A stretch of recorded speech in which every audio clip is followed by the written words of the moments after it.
From the Evening Standard in London, this is The Leader. Evening Standard, it's your Evening Standard.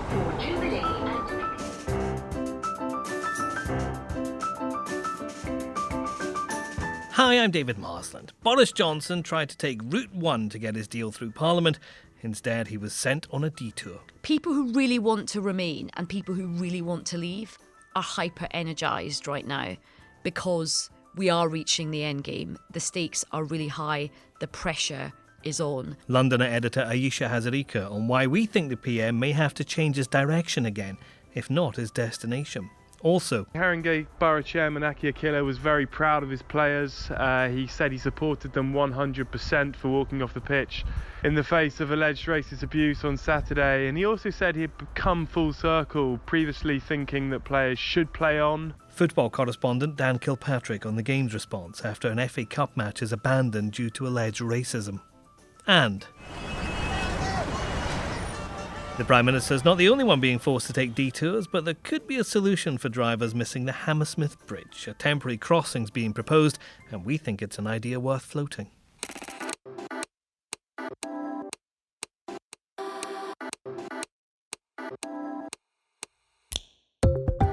Taken from the Evening Standard's editorial column, this is The Leader. For the whole thing, pick up the newspaper or head to standard.co.uk/comment. In a moment, Ayesha Hazarika on Brexit and a mysterious figure in a beanie hat spotted in the People's Vote rally at the weekend. Was it really him?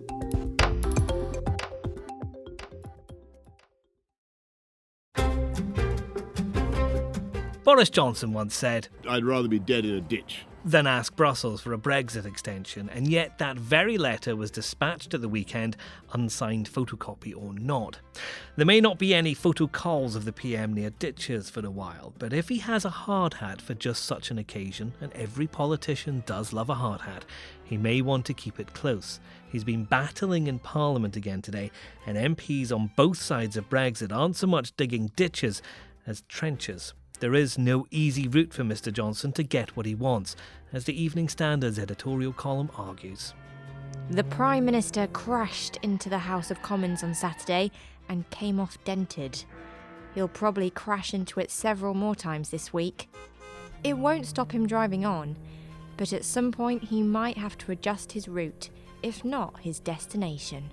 4 things are clear. The first is that the Prime Minister wasn't prepared to break the law. He has asked for an extension on Britain's EU membership and will get it. From that flows a second fact. The UK may not leave the EU on October 31st, and it definitely won't leave on that date without a deal. The third thing that's clear is the reason he had to shift. Today's motion is in substance the same as Saturday's motion, and the House has decided the matter. Today's circumstances are in substance the same as Saturday's circumstances. My ruling is therefore that the motion will not be debated today, as it would be repetitive and disorderly to do so. Parliament is still in control. The hyped-up Super Saturday wasn't a damp squib, as some say. It was a success. MPs showed that the Constitution is working. Which leaves a fourth thing we've learnt. Boris Johnson wants a deal. And then a general election. In that order. Part of Super Saturday was a march held by the People's Vote campaign with a rally that our Londoner editor Ayesha Hazarika compared. Ayesha, the campaign says there were 1 million people there, so it's hard to pull out a face from that sort of crowd, but there are rumours swirling that there may have been an unexpected figure amongst them. Well, we are running a wee piece in the diary today, The Londoner.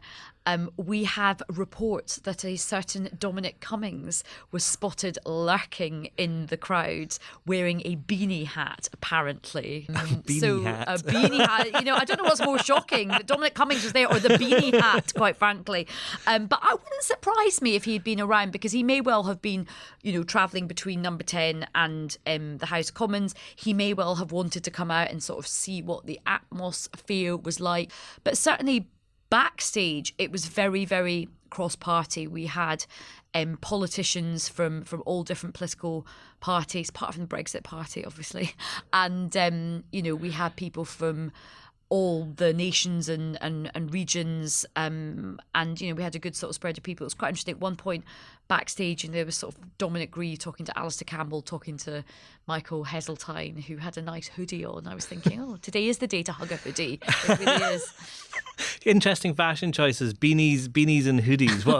What do the people in politics wear when they're not in Parliament itself? Was there a feeling that it could make any difference whatsoever? Well, I think on the morning of the march and the night before, there was a feeling of despondency that Boris Johnson's vote would have gone through. I certainly felt that. In fact, I sort of tweeted something saying, I think tomorrow's going to be awful. And when that Oliver Letwin vote was passed, that critical Oliver Letwin vote, which kind of meant that the rest of the day was sort of null and void, that was a really big moment, because I think a lot of people in the crowd, a lot of people backstage, myself, I didn't think that was going to pass. I thought that actually a lot of Labour MPs would end up voting against it. So when that passed, that was a really dramatic, surprising moment. I mean, the roar was incredible. So everyone's spirits rocketed after that, and there was a feeling of great sort of euphoria. But the important thing is, and I did say this at the end of the rally, is that, today was another big milestone, but the fight goes on. And really, what's going to play out over the next 72 hours in Parliament is going to be absolutely critical. I know we have this conversation all the time, but it really is. And I think, there is every chance that the legislation could get through this week. And I think it's also important to sort of say that people are saying that the Oliver Letwin Amendment was just trying to sort of delay everything. It wasn't. It was kind of trying to make sure that we didn't end up falling out with no deal, and it's to make sure that everything has sort of proper scrutiny. But it does feel the tension is very, very high again. It is very, very high. Is there fatigue? Does all of this constant voting, constant amendments, constant bills, and, the things that Dominic Cummings does, leaking things to the press, is that kind of bearing down on the People's Vote campaign and those people who want to stay in the EU? Is it making them tired? I think there is an undeniable psychological fatigue to the situation, because it does feel like, we've been involved in battle for well over 3 years now, and that is exhausting. And certainly the emotional roller coaster, it's deadline, it's high drama, it's delay, it's so all of that definitely is exhausting. I think not just on the Remain side, but I think on the Leave side as well. But I think because the stakes are so high, that I think Saturday's events have probably given people a bit of a shot in the arm. I think the way politics is playing out on this, people who really want to remain and people who really want to leave are hyper energised right now, because we are reaching the end game. The stakes are really high. The pressure is on. I do think there's a big group of people in the middle who are probably more gentle leavers or remainers, and a lot of the public who just don't care. I think they are probably the most fatigued. So there is some truth in that. And of course, the message, the sort of meta message that Dominic Cummings and Boris Johnson are pumping out is, get Brexit done. But of course, even if legislation is passed this week, even if a deal is passed this week, it's not the end. It's the beginning of a very, very lengthy process. And all the really nitty-gritty stuff about what kind of trading arrangements we're going to have, what sort of free trade agreement we're going to have. And of course, as well, there's a big question which we have discussed before. What are the consequences going to be for not just the European Union, but the United Kingdom, the Union right here? Next. We are Haringey! We are Haringey! We are Haringey! We are Haringey! Haringey fans got behind their team after their FA Cup match was abandoned due to alleged racist abuse. The Standard says the club was right to walk off.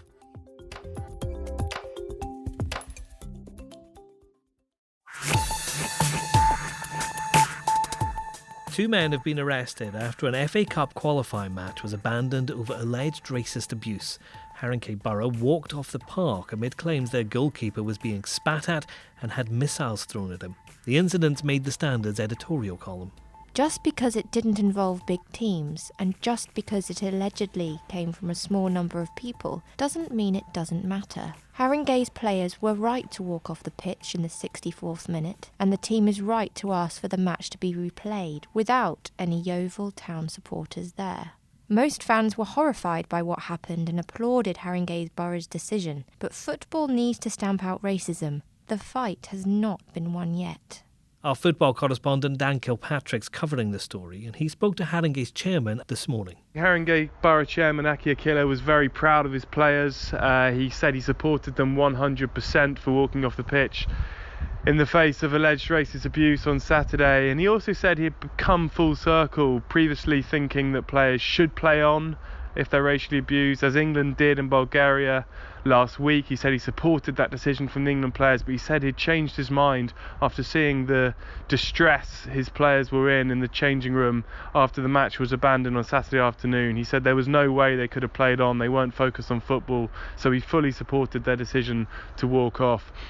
He also revealed he had sent a video which he believes proves racial abuse from some of the Yeovil fans to the FA and police. He said his wife had found it on Facebook, along with a report that the FA were expecting by this morning, which will form a big part of their investigation into the incident.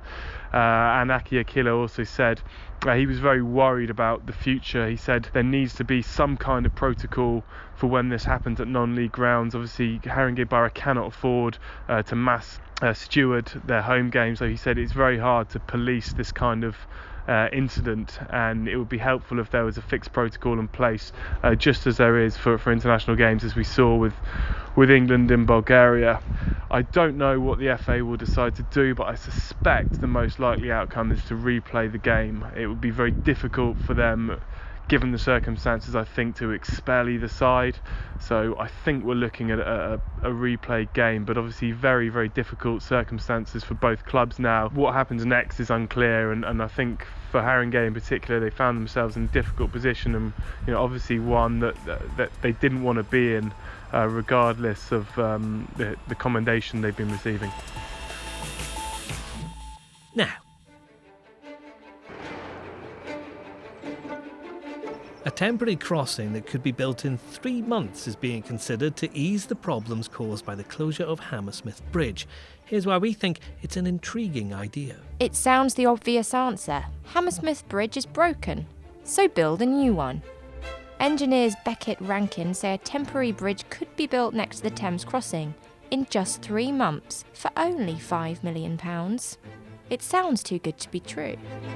But then West London drivers are used to another temporary route, the narrow steel flyover at the Hogarth roundabout. It was built in a hurry in 1971 to last just a few years. Might a new Hammersmith Bridge work just as well?